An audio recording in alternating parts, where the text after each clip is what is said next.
Do not allow fear to stop you from moving forward. If you're scared, do it anyways.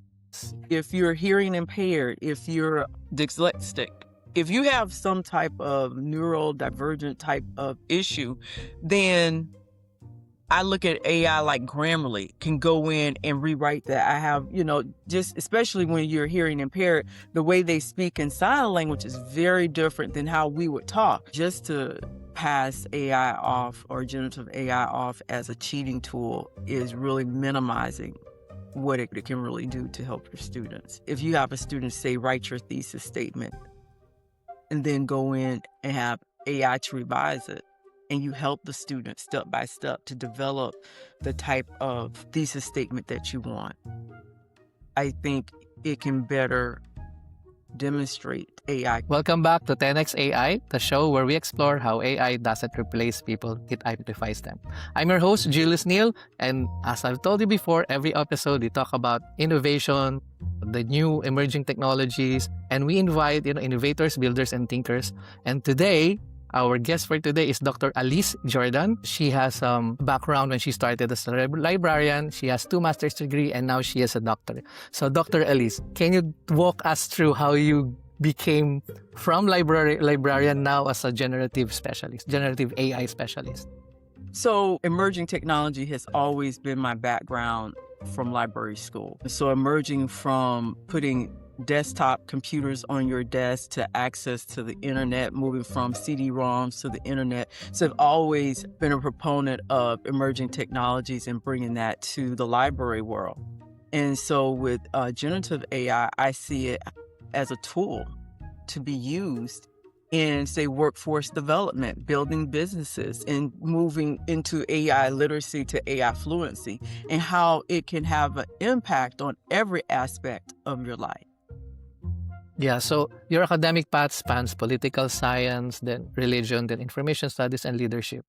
So in terms of the emerging technologies that you have seen from the 90s until now, how have this diverse field shaped the leader in you today, especially in the era of AI? I think about this, that if I had an AI tool when I was working on all these degrees, that how easy it would have been as a tool to, say, have a proofreader, as opposed to trying to figure out how do you get an editor and all this other stuff. I could have had an AI tool that could go in and proofread. Or when I worked on my dissertation, going back through my dissertation, making sure that all of my citations matched up and things like that. So I look at AI as a tool that I wish I would have had sooner.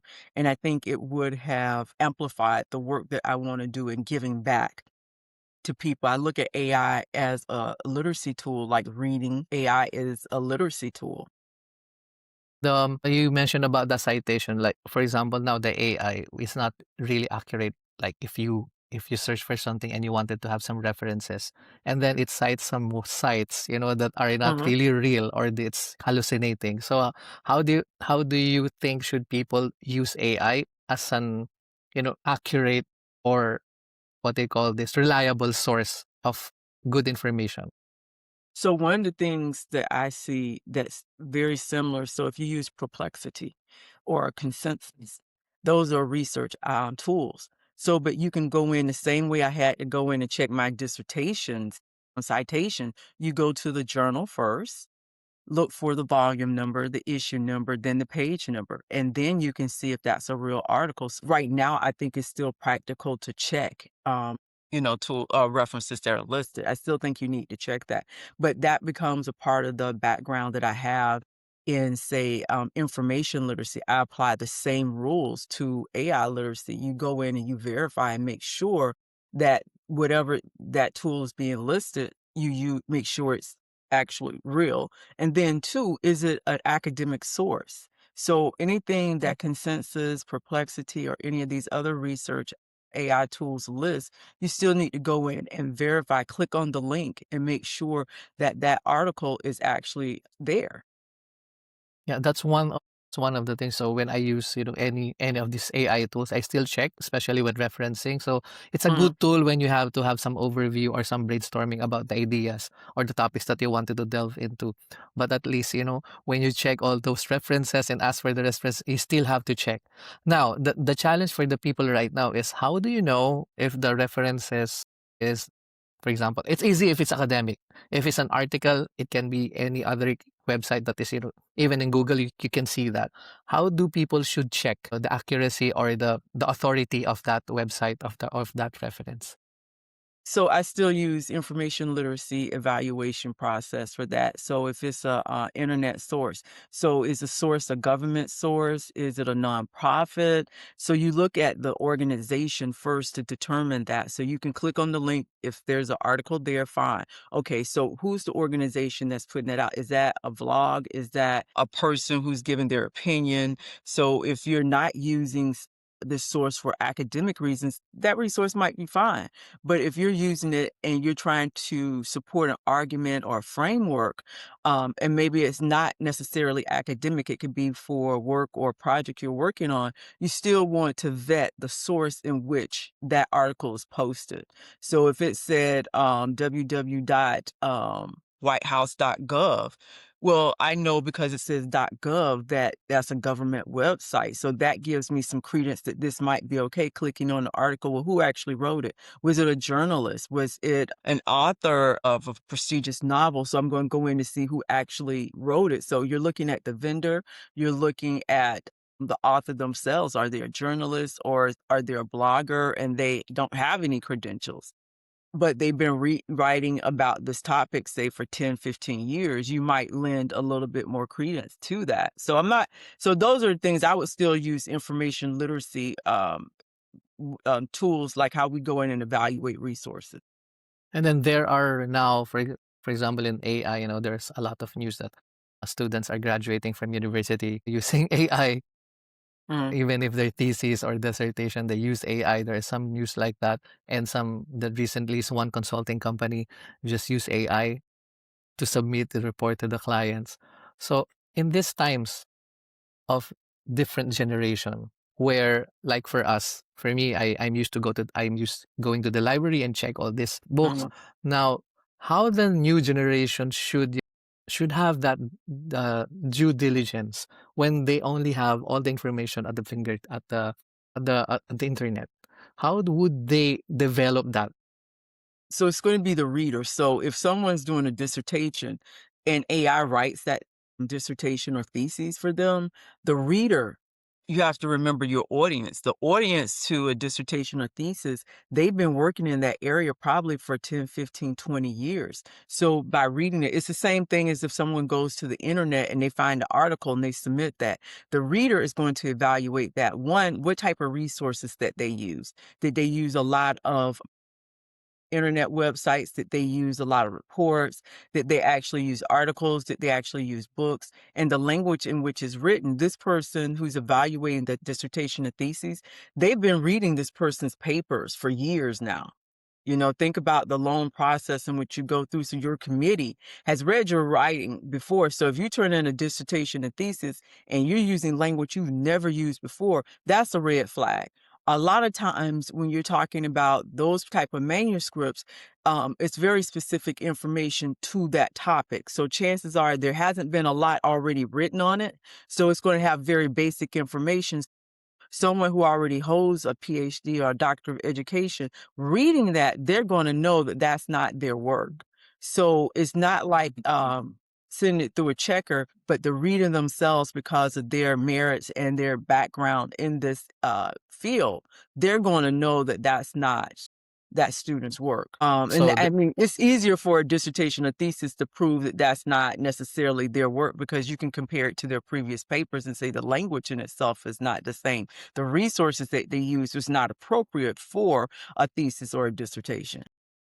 So there's been a lot of debate regarding the AI, if it's, plagiarism if you copy from AI text. What is your stand on this? If you copy from AI, is it cheating?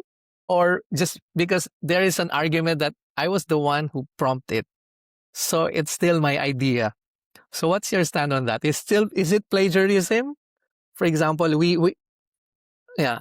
If it's is it for academic purposes? Mhm. Academia has its own standard.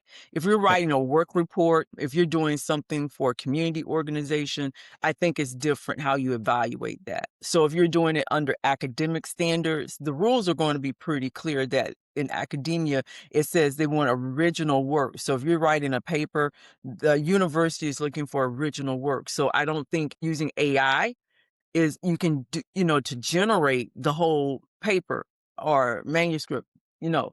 But I think if you're doing it for commercial purposes, if you're doing it, like I said, for a report and it's based on your information. So one example I'll use, like I might have a report I want to put together, I have statistics. I've already written a draft of what I have to say.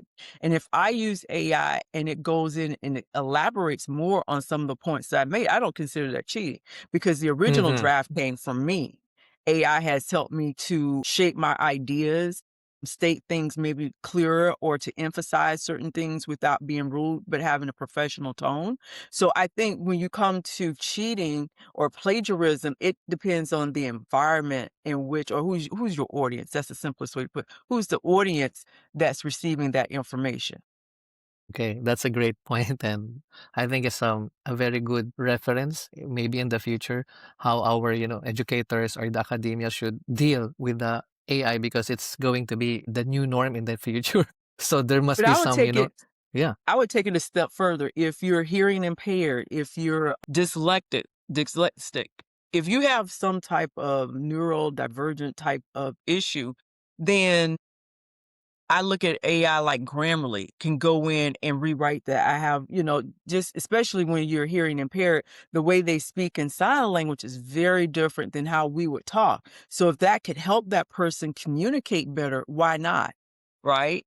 So Yes. there's some hearing impaired people who can speak, but using something like Grammarly to correct their speak, the way they've written something out, it would teach them how to speak better when they're using their voice. It won't change how they're signing, but it'll change how they speak and use their voice. So that's why I say AI as a tool, right? Nice. So if you That use, general AI, like open AI tool, and you put your content and say revise this, and you're hearing impaired, it's going to come out clearer. Or if the hearing impaired person say write an email about such and such, it's going to help them communicate so much better than if they had to go to tutorings. So you can use AI as a tutor, especially with people who might have difficulty in reading or speaking. Use it as a tool. for our listeners and viewers. So can you explain what is generative AI versus the normal AI that we have now? Well, so I mean, when AI is a very broad spectrum. So you have robots, nanotechnology, and these more advanced tools. But generative AI is used more in the context of writing, creating pictures and videos and so forth. That's like a very watered down a way of looking at generative AI. So the things that I'm speaking about, they're talking about writing tools, or so like I like to say, I am Alyse Jordan, right? I'm not an avatar. So you have AI where that I particularly like, I think is a great tool for teaching. You have a picture sort of like what I am now. I write my script and it will record my voice. And so I can put my script in and it will repeat it. To me, that's a great way of being productive, especially if I'm teaching a class. So if I've already written my lecture, I put it in the avatar and it'll go back and create that video for me for class. So I think when we talk about generative AI, we're really talking about you can use it for music, video, writing, and so forth. I think that if you're a creative person without the skill set of voice, they have different AI tools that will improve your singing voice, create instrumental music that you can do. If you don't have that particular skill set, I think that helps that person with creativity.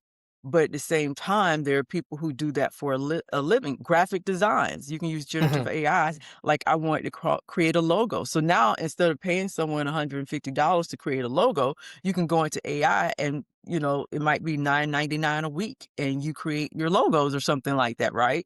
So it is helping people who may not have their own money to pay a graphic designer, but to take someone who wants to start a business and talking about reducing the startup costs for that. So generative AI to me is just a tool to assist with writing. videos, emails, and things like that. More of the written text, the videos, music, art. Okay. But So there's a lot of arguments against what I'm saying. I realize that. And they call it copyright infringement. I am aware. you mentioned about, using AI in class. So in your classes now, how do you use the AI tools to engage your students? So for me, I'm not, because I'm a librarian, I don't teach a 16-week course like that. For me, I use it with students primarily when we're trying to develop their thesis statements for whatever they're writing for their papers or their research projects. Mhm. So I use it for that. I use it for keyword development. Like I had to do quite a bit of science, information literacy workshops. And science is not my strong suit, but I needed keywords to help direct these students to have that conversation with their faculty member. Based on whatever statement they've given me, I would ask, can you develop keywords for that? My old way of doing that would be able to say, go into ProQuest, let me look in the thesaurus of ProQuest and see if I can come up with those keywords to create a research strategy, a keyword strategy for my research. So instead of using ProQuest thesaurus, I might go in and use ChatGPT to do that. Quite interesting. It's a very forward-thinking approach in academia. It's very good. So you participated in elite programs like Harvard Institutes and Blockchain Council. How have these experiences transformed your approach to leadership and innovation? Well, blockchain, I had two certification for them. One is generative AI, the other one is prompt engineering. And I found they were very informative. They laid the foundation for what I'm still trying to do. So we just released a book called AI's Impact on Higher Education. And so that's an ebook, and it is open education resource, which means that it's free. It has about 13 chapters, including the editorial. And so that's going really well. And I'll send you the URL for that. So it gives a foundation for academia, for people to start seeing how others are using AI as a part of the research process and to see research on AI. I don't want to say legitimize it because I think it's legitimate, but it also adds more to the conversation to see research that's been done on AI. The second one that we're doing right now, that we have a call for proposals, is AI's impact on fundraising. How can you use it for fundraising with less people in that particular area? I think that it provides a tool to answer general questions, to help locate grants, and help, build sponsorships and to identify sponsors for your particular research project. So I know of two universities that are actually using that. I'll use Norfolk State University as an example. They have two tools now that will do more like customer service type work. And so I think that with AI, again, is a tool to assist in what you're doing. Okay, so in terms of the intersection of AI and higher education right now, so what Mhm. excites you the most about those intersection of AI and higher education? I'm excited just to see what people are doing. And that was the other reason for the book too, was just to see what they're doing, because you can't think of everything. And I like to see what other people are doing. And I like to show other people what other people are actually doing as a facilitator. Like here, this is AI. It's more than a cheating tool. Some of the things I've heard is a cheating tool. It's a way to steal jobs. But here's Mhm. research of how people are actually using this. Right. So Yeah. I just see myself as an advocator for tools that help people to do what they need to do or want to do. So you mentioned about that's cheating. So many educators fear that AI will replace critical thinking. So how do you see that actually enhancing or not replacing the human element in learning? I think students struggle with critical thinking anyway. So if they can see an example of what critical thinking is, that would help them to facilitate their own ideas. Honestly, that's how I see it. I think that just to pass AI off or generative AI off as a cheating tool is really minimizing what it can really do to help your students. If you have a student say, write your thesis statement, and then go in and have AI to revise it, and you help the student step by step to develop the type of thesis statement that you want, I think it can better AI can better demonstrate how to get to that thesis statement that's needed for the paper. I think with faculty assistant, it'll help demonstrate the end goal of what you want your students to come up with. Also giving students opportunities to build bots. I've seen a lot of that of, students building bots for different reasons, like bots I just never thought about. And bots are just small collections of data in which you can go sort of like what I was talking about fundraising, you build that bot so that it only talks about fundraising. Talks the information, the big data within it focuses on a very specific topic. So we're helping our students to be more creative and possibly build businesses, that they can use after, college. You mentioned about this, you're helping students to create bots. Is it across different courses or just specific courses like computer science, software development, or it could be used also in art, literature, or some liberal arts courses? So you speak of literature, this Dr. Alicia J at Indiana State University, in her writing classes, she teaches her students how to build bots in her creative writing. Nice. That's good. That's good that there's teachers now who are embracing it. Mhm, AI as a tool for students to be more creative and to mhm. enhance their, critical thinking as well. It's good. So, talking about the universities, if you could redesign for university curriculum for the AI era, what are the top three competencies every student should graduate with? Well, I think, starting off, the evaluation process of any tool, evaluating how you use it, to be in a sense, I don't want to just use the word all encompassing literacy, but for them to be familiar with AI, generative AI, or if they want to do robots and other things, bigger things with AI, but have a sense of what AI is, not that it's just AI as a cover, but there's generative AI, there's other forms of AI. I think being informed about AI, knowing how to use certain tools for, say, writing, video, that there should be certain tools that they need to know how to use AI. And I think my third thing is that, try to build a bot and see what that's like. What does it take to build one? Knowing about, knowing the general idea of AI and narrowing that down to very specific tools, being selective about certain ones that you know how to use, and then possibly how do you build one? How do you build a bot?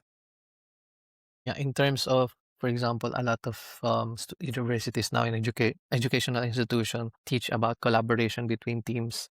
So most of the projects are in groups. So you Mm-hmm. see that, for example, in a five group team, there will be still somebody that one or two who will not really contribute into that project. So with the advent of AI, do you think it will also aggravate this type of people that, okay, there's AI, they can do this, right? Or on the other side is, okay, we don't need to have five people in a group, maybe two at least, to be Mm-hmm. able to have this better collaboration. What do you think about it? I definitely, 5 people, that's a lot for a group, I think, doing group projects. I remember in college, I hated them because it was so difficult to coordinate. Yeah, but you're talking students, some students, they worked immediately after class. It was so hard to coordinate, so I think if you can do it with 2 people, the coordinating of the time and what's the skill set that they bring to it, I think each person has to have something different, and then the know-how of how to use the, AI tool. So I do think the groups can be smaller. And Yeah. like, I was looking at, they have a bot for marketing, then a bot that was specifically for social medias like, Facebook, Instagram, and TikTok, and that's all that bot did. So if you have a group of 2 humans and then some type of bot to do, say, only the statistics for the project, then the other 2 people can do the other part. So I think with bots, depending on what the project is, the bot can take on that responsibility. Or if you have the option of having 2 bots, one bot might do statistics and then the other bot might do all the research. And then the 2 humans have to bring it all together. You mentioned about bots, so this is quite interesting because in my previous blog, there's one of the speakers mentioned about she has her AI executive team running her business. She has five, and she has name for those. Do you Hmm. think as an educator, you can also have your, your assistants, like teaching assistant, research assistant as a doctor, so that you can manage well your Mhm. class or your assistantships or your researchers. Yeah, I've seen that, the examples of such. I think a lot of faculty always need an administrative assistant to help them out to do certain things, and I think that that becomes that part of fluency. So you have the literacy point where you're just learning about what is AI, what are the different components that fall under this umbrella. Then you have the fluency, and that fluency to me would be identifying bots that would help you with specific tasks. So if it was like grading papers, which everyone hates that, the idea of, AI grading papers, but you have a bot that grades papers because that takes up a lot of time. A bot that does all your scheduling during your office hours, a bot that does research where you don't need a student assistant. I was a research assistant for quite a few faculty members. And I hated going to the sub basement of Florida State to actually do research down there because it had to be original research. So we had to go and get first editions that was handwritten. It was like after a while I could read that stuff because at first it just looked like scribbles, very fancy scribbles.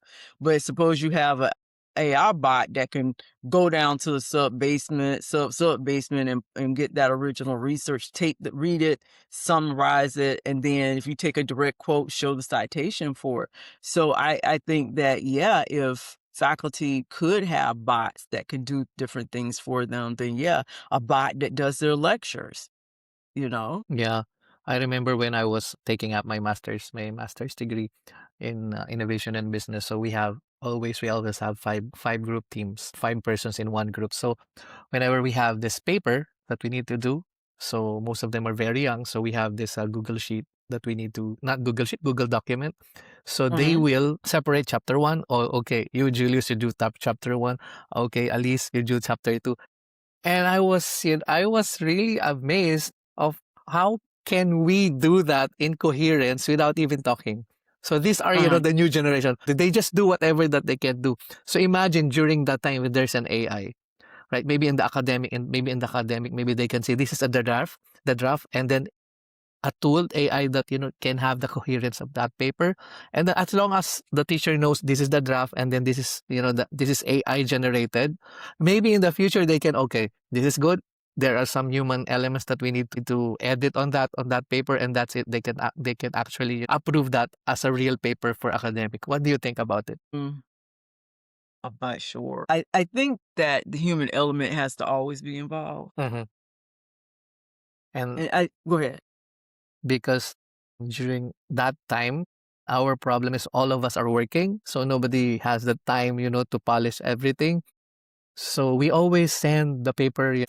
I'm still not very confident that it's very concise and coherent and all this, but that's But one you could thing. take all those pieces and put it into AI and tell it to say, "Hey, make this consistent with the same academic voice. Rewrite this academic tone." And it Hmm. can take all the different pieces of it, but as a group, you still have to go back and read it and make sure. That it makes it still Yeah, reflects yeah, what's in the draft. Yeah, yeah. So right. So go ahead. from your research experience, what are the misconceptions educators still have about generative AI? I think they're very narrowly focused on AI, and I think that goes with traditional education that, you think, oh, it's just going to cheat, it's going to write it for you. But I mean, depending on which AI that you use, it's going to be very basic. So a professor is going to know that this is not written from a student. The same way when the internet came out and people were posting papers, it's like, well, how do you know if they're not cheating or da da da? Well, if you read it, a lot of times you could tell.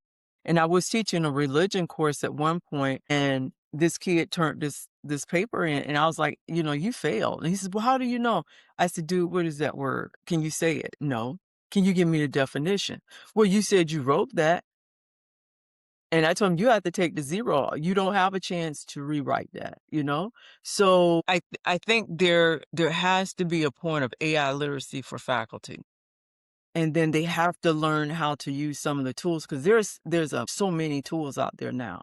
And you can't learn them all, but when you start looking at some of this, oh, you can say this is very similar to open AI, but it has some better functionalities. Or you can look at Perplexity and say, I do like consensus better. There's some similarities in there, but I like consensus better. So it's different tools that I think they're missing out on by just saying, oh, students are going to cheat. And then students are saying, well, if I write this with AI and then my faculty member grades it with AI, what's the point? Well, that's the wrong thought process to me. You're approaching it very naively, number one. I think we have to look at this just like it was the desktop computer coming out. So people use typewriters. I was horrible on a typewriter. Why is it now I have all these laptops I can write without all these typos that I used to make? Well, one, because I don't have to push down as hard, Mhm. But I think we have to understand that we're going to always continue to evolve. So we have a generation of children that internet was always in their life. And I was making a joke about something. I said, well, I was telling one of my cousin's kids, I said, well, me and your daddy didn't do this. And he goes, because y'all didn't even have the internet.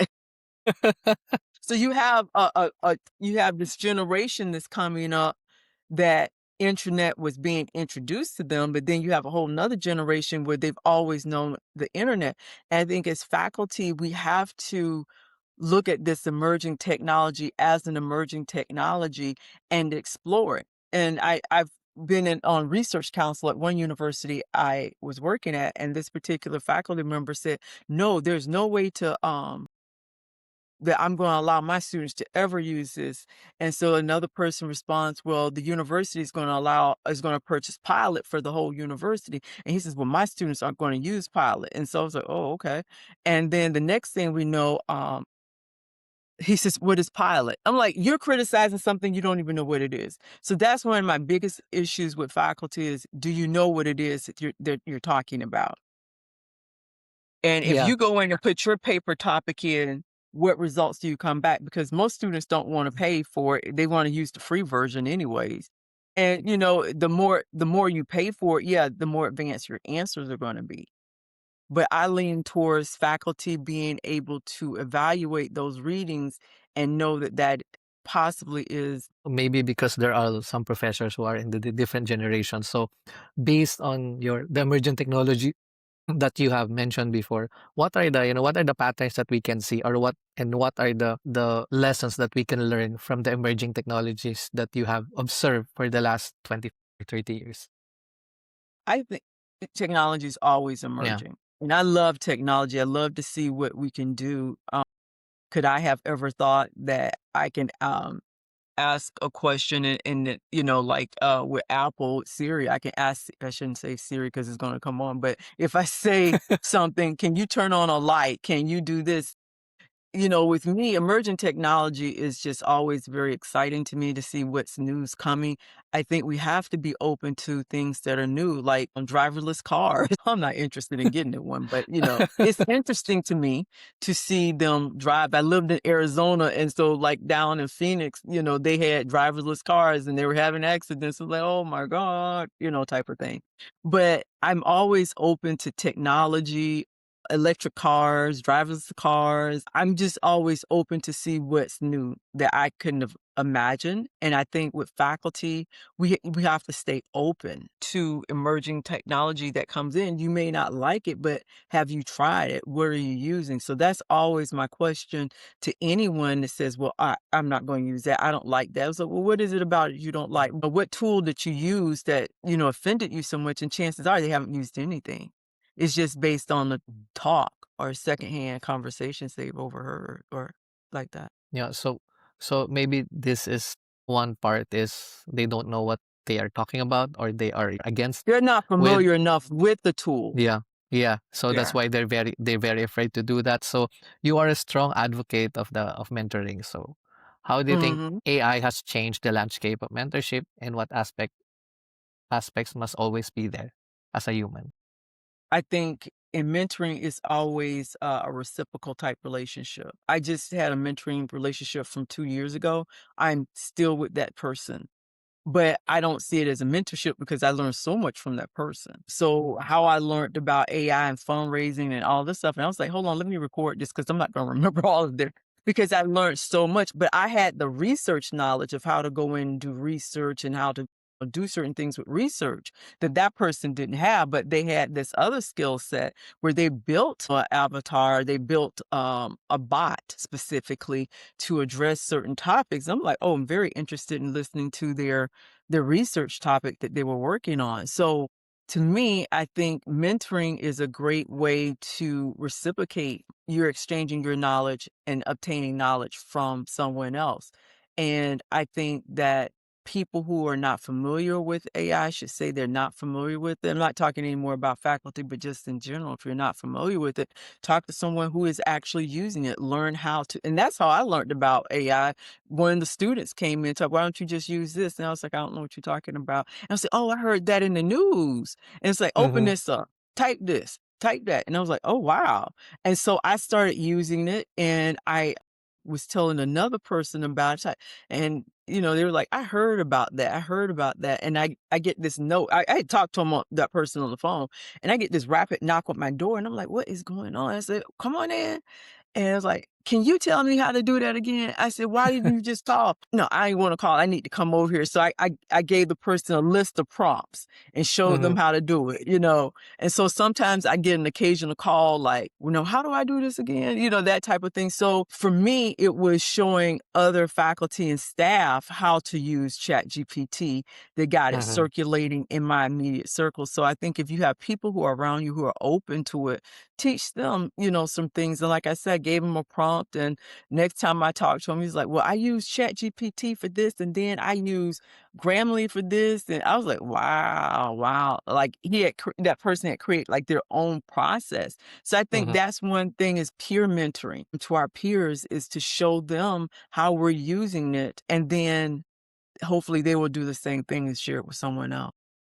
Yeah, so we always talk about when it comes to education, the future of the students or the future ready talent or the ready skills for the market. But we often overlook, the future ready faculty, the future ready teachers, like we were talking Mhm. about. And how do you think can the institutions nurture it internally and intentionally? Well, I was told no in so many different ways. My thing was that we should have bought a university wide. They did that particular university did pilot, but I was like, what about if we do something like consensus? Why don't we purchase consensus? You want to be a research institution, buy that because that tool was built for researchers.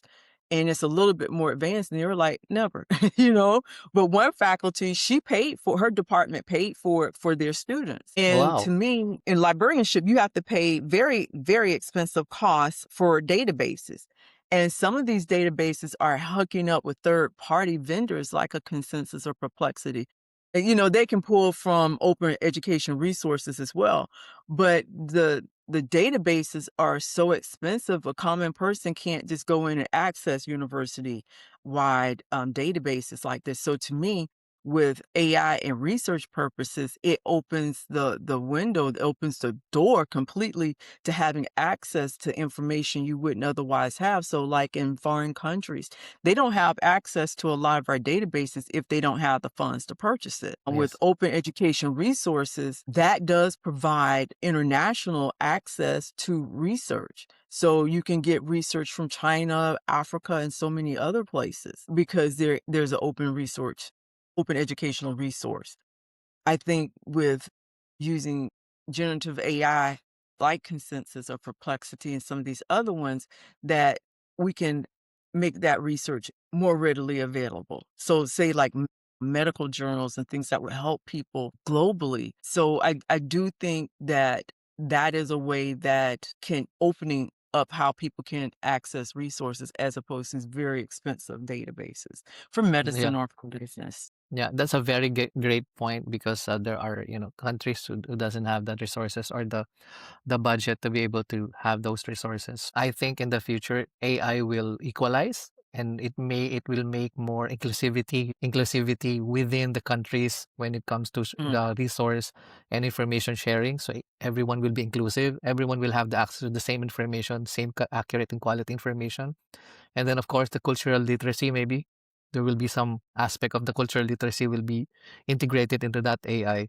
So you have done extensive work around cultural literacy. How can AI be used to bridge cultural gaps rather than amplify them?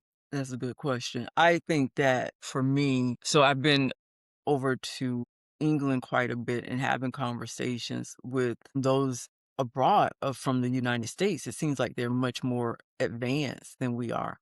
And again, it goes back to sharing that information. That's one of my biggest concern right now in the United States about who has to AI. We still have an issue with access to internet because the Mhm. cost is prohibitive. So even with say some of AI having all these resources from commercial vendors, it becomes cost prohibitive where it's not available to everyone. A lot of AI tools, like I said, are using open education resources, but we have to have the people, teachers, that's going to do that first step of AI literacy and getting to AI fluency. So I think it's about sharing the information within our various cultures. I think making sure the training is available in various cultures, and I think that's been my concern. I've been working with a pastor in Angola, and so I did it was a generative AI general session that I did for them in Angola, and I was amazed. It was like hundreds of people. He just went live, and we had like Wow. 200 people that joined from Angola. We were at Oxford, University of Oxford when he did the Facebook Live, and I was like, oh my God, look at all these people coming on because they just wanted to hear and they were thirsty for knowledge. So I think we have to make those opportunities available culturally, whether within the United States, across all social economic backgrounds, and then globally as well. Yeah, so this becomes a very critical part of, how AI will, affect or have this inclusivity or cultural diversity Hmm. inclusion within the world, different countries, different continents. So it boils down also to the leadership. So what does culturally competent leadership look like in an age where algorithms influence the decisions of our leaders? I think the algorithms have to have some type of cultural component to it. I don't know if they can or not, but I think again, it is the human aspect of all of this is that we have to share the information for those who don't know about AI or what AI actually can do, how it can work with people. And again, you have to have people who are represented in those cultures that have that knowledge and that it's available. I think using social media is a great tool to talk about different AI tools because it does come across. So, like, if one person in a cultural group likes it, then that algorithm is going to pick that up, right? So I think that the algorithms probably would hinder more than help, but I do think, and it's like I'm contradicting myself, but I do think saying that you like something on Facebook or Instagram or whatever, that populates those algorithms. So Yeah. culturally, I think one of the things that I've been putting together is going into some of the churches and doing Okay. AI literacy as a way of getting into those cultural nooks and crannies, going through the churches, going to some nonprofit groups doing AI literacy. How So I think how those are is ways of getting in. how is AI changing the church? How are they using AI as a tool to to preach the gospel of the Lord? So I did when I did that. I did a presentation on AI and faith. Mhm. It was, to some bishops and pastors, and I was very surprised at their response that I thought they were gonna, like I just really thought they were gonna be really hard on me, and they weren't. But later on, I saw a person post on social media saying, "AI is not gonna write my sermon. It's not for that," to me. But there are, different bots that focus specifically, say, on Catholicism. There was one on Judaism, on Buddhism. There were actual bots, so you could go in and ask that bot a question about Hinduism. And I did. I showed them all the different bots that focus on those different religions. So if you want to preach and you want to say what do they think over in this, religion and what do they think over in this, what I'm saying? You can go to that bot and say, what do they feel about faith? What do they feel about marriage? What do they feel about family? You can get that perspective from a bot, right? Because you Wow. might can't go in and read something in Hindu, right? Yeah. So, but you can ask this bot, sort of like going to the Encyclopedia Britannica. So that was my whole approach. And I introduced it as, are you using CVS? Are you using Walgreens? Of course they are. So are you having any human contact when you call to check on your prescription? No, you're not. Well, what are you talking to? A bot. You're talking to a robot, really. You're not talking to, a person. You got to go through multiple prompts before you actually get a person. So you're already using AI, just hadn't thought about it as AI. So that was one of the first ways that I introduced it to the faith leaders, and then getting more into the type of that were more religiously based. And like I said, I did not receive any criticism. I was just shocked. I'm also shocked. I'm also shocked about their embracing the technology now. Maybe they see the opportunity to at least maybe there's, for example, I'm a Catholic, so we have a lot of shortage when it comes to priests, right? So there will be very, very few priests that can go to the far-flung areas, for example, in my country, in the Philippines. So maybe they were seeing this as one of the solutions instead of, getting more priests. Then even if we are only a few hundreds or a few thousands of priests around the world, as long as we Mm, have AI and we have these bots that people can go to and ask their questions, we're gonna be okay, right? mhm. Yeah, yeah, yeah, yeah, of course. As long as you have internet, if you can support video, if you can't really support video, then the priest can do avatar and put his sermon into the avatar and let it, speak the sermon, for mass or something like that, or just do it virtually online, I guess. But I do think that technology is a tool, especially if it can get into rural areas. But the issue becomes, getting the technology out to the rural areas. But if you can get it out, like the robots who are performing surgery where ships can't go, like the hospital ships, well, they can't go everywhere. They have to dock somewhere where there's water. But, if you could have a doctor in New York perform surgery in Africa, then, I just look at AI as a bonus. How can we help people? Yeah, I think it's also for example in education there are some very far flung villages or in the mountains that they don't have access to good education, good books.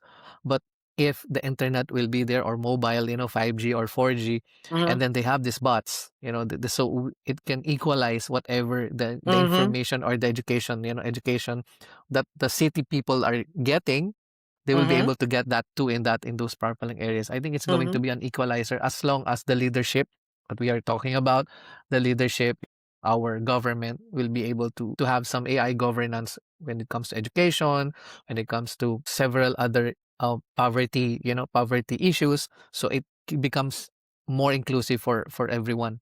So that's a Hmm. very good one. Another thing is inclusivity about women. So as someone passionate, about women's studies, where do you see the biggest opportunities for AI to uplift and empower women? I think building their own companies for sure. Yeah. I think that with some of the tools that they have available where you don't have to know how to code, that they can create their own bots, just creating their own business for consulting or expanding their businesses. So if they bake, they can have a bot that can post all their social media stuff. I just think that the door is open for women to be small business owners without gatekeepers. Go to YouTube and learn how to do it yourself and start posting it. Okay. So aside from the technical side, the coding side, what are the obstacles of women going into tech and leadership? I don't think there is any. I think when they're creating their own businesses, they're not having to go through traditional gatekeepers. A lot of these bot builders are monthly subscriptions, so they can do that monthly. You do have to have your own income, but I think that women can start their own businesses with a very small investment. And, if you're a woman willing to invest in yourself, and most women are who are professionals, they will invest in themselves.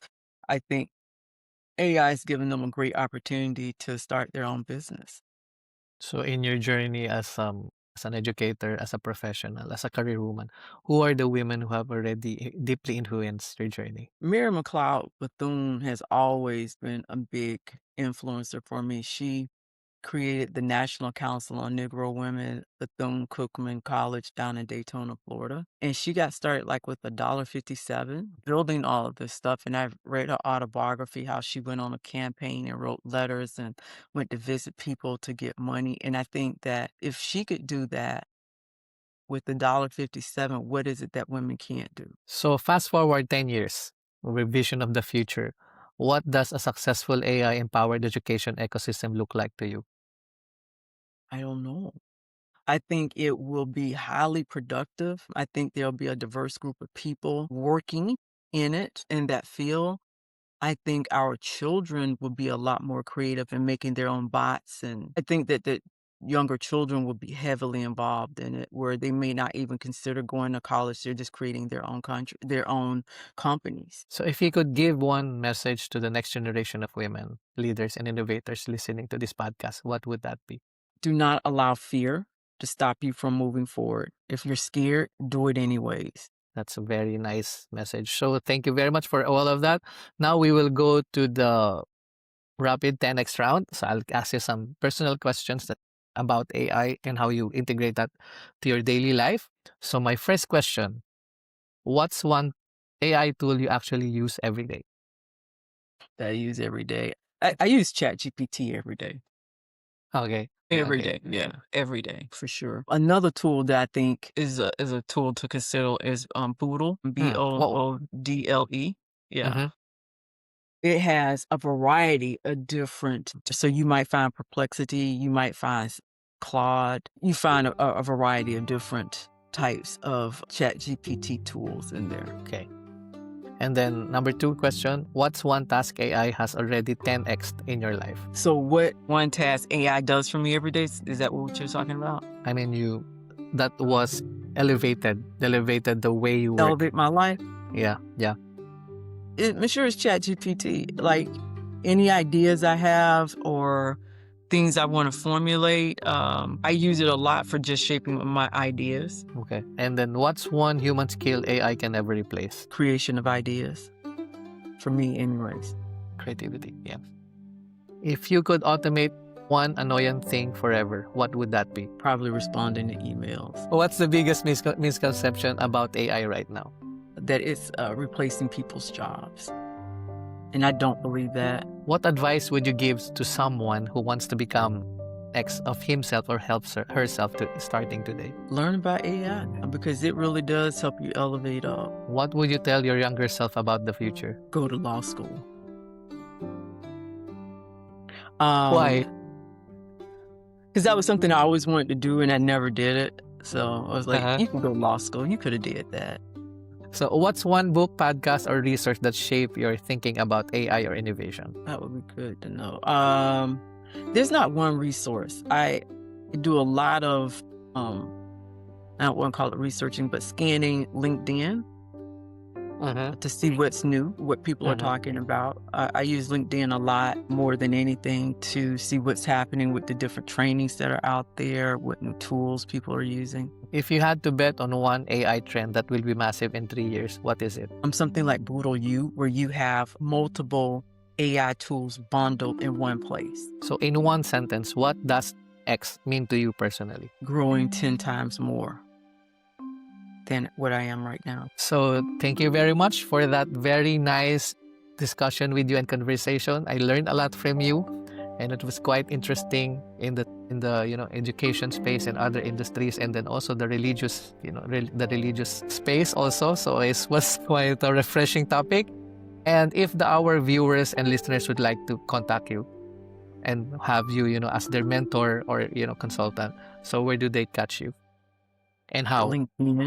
LinkedIn, and I would just like to give you the link for it, but you can look for me as Alyse, Alyse Jordan in LinkedIn. All right. Thank you very much again, and I enjoyed a lot, and thank you very much for attending this podcast, and I'm very grateful that you attended.